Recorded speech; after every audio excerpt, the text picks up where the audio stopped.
राधे राधे। क्या आपने ये लीला पहले सुनी है, जब ठाकुर श्री बांके बिहारी जी महाराज गोलगप्पे खाने के लिए मंदिर से स्वयं बाहर आ गए थे? नहीं सुनी तो अब सुन लीजिए मेरे साथ, यानी कि श्री जी प्रिया अंजना के साथ। श्री बांके बिहारी लाल जी ने यह लीला करी थी हमारे ब्रज के परम रसिक संत श्री आसुदाराम जी के साथ। हुआ क्या था कि एक बार श्रीधाम वृंदावन में आसुदाराम जी, जिन्हें ब्रज के सभी लोग प्रेम से भगत जी बुलाया करते थे, तो क्या हुआ कि भगत जी का यह नित्य प्रति का नियम था कि वह बिहारी जी के दर्शन के लिए जाया करते थे। एक दिन की बात है, जब भगत जी श्री बांके बिहारी लाल जी के दर्शन करके लौट रहे थे, तो उन्हें रास्ते में एक नन्हा सा 7-8 वर्ष का बालक मिल गया। उसने भगत जी का कुर्ता पकड़ लिया। भगत जी ने नीचे झुककर देखा तो एक बड़ा सुंदर सा श्याम वर्ण का 7-8 वर्ष का बालक था।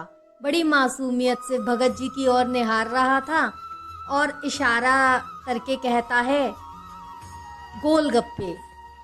सामने एक गोलगप्पे का ठेला खड़ा हुआ था, तो बिहारी जी महाराज यानी कि उन बालक का इशारा था गोलगप्पे की साइड, और धीरे से मुस्कुराकर कहता है, भगत जी मोकू गोलगप्पे खवाए दो ना।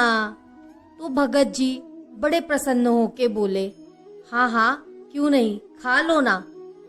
भगत जी का ब्रजवासियों के प्रति अत्यंत प्रेम था और बालकों के प्रति तो वो स्वयं ही मानते थे कि ये श्री बिहारी जी के ही स्वरूप हैं। भगत जी ने अपनी जेब में हाथ डाला तो उनके पास में धन लक्ष्मी नहीं थी।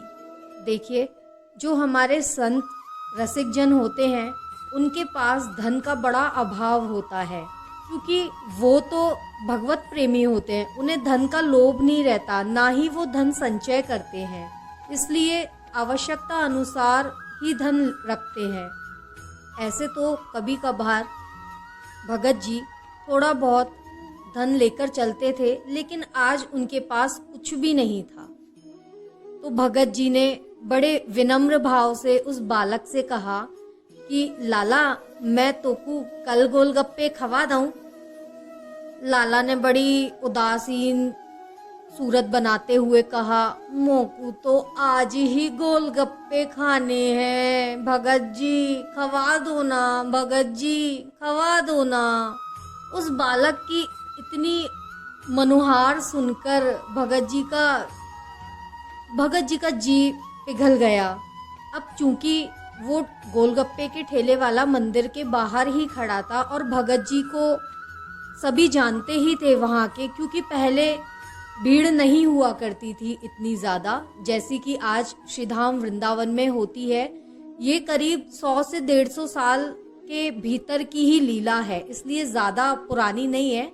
उस समय भी इतनी भीड़ नहीं हुआ करती थी। तो जो गोलगप्पे वाले भैया थे वो भगत जी को बहुत अच्छे से जानते थे। तो भगत जी ने उनसे कहा कि भैया, ये लाला को ना गोलगप्पे खाने हैं, यदि तुम खवा दो हम तुम्हें कल रुपया दे देंगे, आज हम कछु ला ना पाए। श्री बिहारी जी के दर्शनों की लालसा में जल्दी जल्दी चले आए। तो उस गोलगप्पे वाले भैया ने कहा कि क्यों नहीं भगत जी, आप तो रोज के ही हैं, कहाँ जाएंगे, कल दे ही जाएंगे हमारे धन लक्ष्मी, हम बिल्कुल खिलाएंगे इस लाला को गोलगप्पे। और लाला को गोलगप्पे वाले भैया ने दोना पकड़ाया और लाला बड़े ही चाव से आहा गोलगप्पे का स्वाद लेते हुए एक के बाद एक गोलगप्पे खाते ही जा रहे हैं। अचानक ये लीला हुई कि आसुदाराम जी को, भगत जी को बिहारी जी के दर्शन होने लगे। देखिए, जो हमारे ब्रज के संत रसिक जन होते हैं ना, वो कोई साधारण मनुष्य नहीं होते हैं, वो महापुरुष होते हैं। प्रभु के भगवत धाम से ही आते हैं, प्रभु की इतनी उपासना करते हैं कि बिल्कुल उन्हें दर्शन हो सकते हैं। और जब ठाकुर जी अपने दर्शन देना चाहें तो किसी को भी हो सकते हैं। गोलगप्पे खाते हुए भगत जी ने बिहारी जी का दर्शन किया और वो तुरंत पहचान गए कि अरे ये तो बिहारी जी हैं। तो जब बिहारी जी ने गोलगप्पे खा लिए और भगत जी की ओर देखा और वो समझ गए कि अरे ये तो मोको पहचान गए, तो जल्दी से जाने लगे बिहारी जी महाराज, वो बालक जो थे। अब क्या हुआ कि भगत जी ने जल्दी से उनका हाथ पकड़ लिया और कहा, अरे प्रभु, आप इस तरह बाहर गोलगप्पे खाने, ये क्या कर रहे हैं आप? आपको तो गोलगप्पे नहीं खाने होते ना, आपकी तो अंदर अपरस की सेवा चल रही होती है। तो बिहारी जी कहते हैं, अरे अरे भगत जी धीरे बोलो, धीरे, कोई सुन लेगा तो मेरे गोलगप्पे और छूट जाएंगे। अरे क्या करूं, अंदर ना मुझे गोलगप्पे खाने के लिए नहीं मिलते हैं, तो मुझे ना बाहर आना पड़ा और आप जैसे भगत जी को ढूंढ ही लेता हूँ कि कोई मुझे कुछ खिला दे। अंदर तो अपरस की सेवा चलती है तो ये सब का भोग नहीं लग पाता। तो मेरा भी मन करता है ना मैं गोलगप्पे खाऊं, तो बस आ जाता हूँ आप जैसे प्रेमियों के पास जो मुझे गोलगप्पे या चाट पकौड़े खिला दिया करे। देखिए, ये लीला सुन के आप ये मत सोचिएगा कि ये मैं अपने मन से लीला आपको सुना रही हूँ, ऐसा बिल्कुल भी नहीं है। ये हमारे ब्रज के परम रसिक संत श्री आसुदाराम जी के जीवन की बिल्कुल सत्य लीला है। और जो हमारे ब्रज के संत रसिक जन है ना, आज भी उनके साथ ऐसी लीलाएं होती हैं।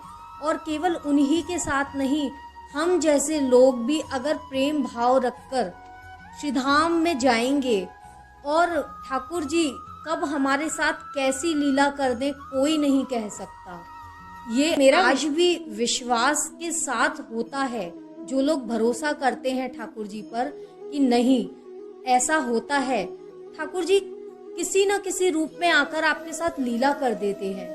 तो इसी तरह तो कभी भी आप श्रीधाम वृंदावन जाएं तो ये सोचकर जाएं कि काश आपकी इच्छा, आपका मन इतना तीव्र होना चाहिए कि ठाकुर जी तक पहुंच जाए। और ठाकुर जी आएंगे ही आएंगे, ये मेरा विश्वास है कि बिल्कुल आएंगे ठाकुर जी आपके पास। और किस रूप में आ जाएं ये कोई नहीं बता सकता, लेकिन जब भी ठाकुर जी आएंगे ना आपके पास, तो पहले आपको भनक ना लगेगी, आप नहीं पहचान पाओगे, क्योंकि ठाकुर जी आते हैं तो माया देवी साथ में आती हैं, है ना। लेकिन ठाकुर जी जब चले जाते हैं ना या जाने लगते हैं, तो वो एक कोई प्रतिछाप छोड़ जाते हैं, या आपको एक क्या बोलेंगे उसे, अपना एहसास करा देते हैं कि ये मैं था।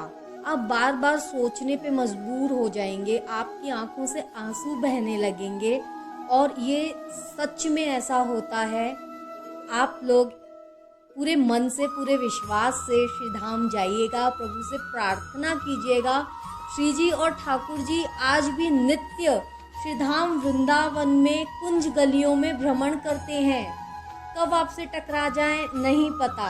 शुद्ध और पवित्र मन के साथ जाइए और प्रभु आपको ज़रूर मिलेंगे, ये मेरा पूरा विश्वास है। ये लीला आपको कैसी लगी कृपया कमेंट करके ज़रूर बताएं। और ऐसी ही ठाकुर जी की बहुत सारी लीलाएं आगे भी सुनने के लिए कृपया लाइक करें, चैनल को सब्सक्राइब करें और बगल में जो नोटिफिकेशन बेल है उसे दबाना बिल्कुल ना भूलें, क्योंकि जब भी मैं कोई लीला आगे पोस्ट करूंगी तो आपके पास नोटिफिकेशन जाएगा, तभी तो आपको पता चलेगी ना कि श्रीजी प्रिया अंजना जी ने नई लीला डाली है ठाकुर जी की।